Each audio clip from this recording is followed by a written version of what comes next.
Question number 520 Nara Lokesh గారు. Deputy speaker sir, కొంచెం మంత్రి గారిని రెస్ట్ తీసుకోమని మీరు చెప్పాలి.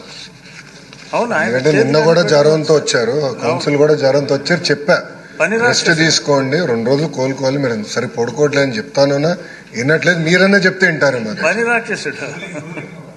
మీరన్నా రూలింగ్ ఇస్తే గానీ వింటారేమో అధ్యక్ష. ఎందుకంటే పాప చాలా ఇబ్బంది పడుతున్నారు. అది very serious subject. Is not keeping well. అయినా కూడా ప్రశ్న సమాధానం చెప్పడానికి వచ్చారు.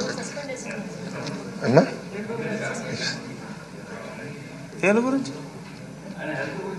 చెప్పండి, చెప్పండి. సార్ ఒప్పుకుంటారు.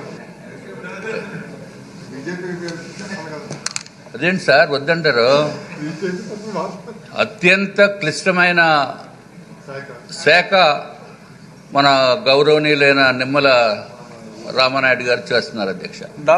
మంచినీరు డాక్టర్ రామానాయుడు గారు మా ఊరే కాబట్టి స్పెషల్ ఫోకస్ ఉంటుంది. మా జిల్లా అధ్యక్ష, నేను పుట్టిన ఊరు పక్కనే వారి ఊరు. విశాఖ జిల్లా కాదు, నర్సాపూర్ దగ్గర మీ ఇది. కానీ ఆయనకి ఎన్నో సేవలు చేస్తున్నారు. అంటే మనకి విజయవాడలో వచ్చిన ఫ్లడ్స్లో కానీ, లేకపోతే పోలవరం ప్రాజెక్టు గురించి కానీ ఆయన పడుతున్న కష్టాన్ని అందరూ గుర్తిస్తున్నారు.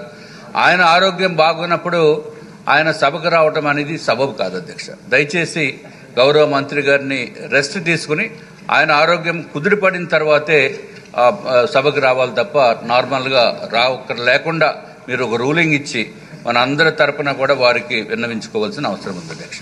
శనివారాల్లో రికవర్ అవుతారు మంత్రి గారు. డ్రిప్ లైన్తో వచ్చారు అధ్యక్ష. చూస్తే ఇంకా ఉంది, చేయికి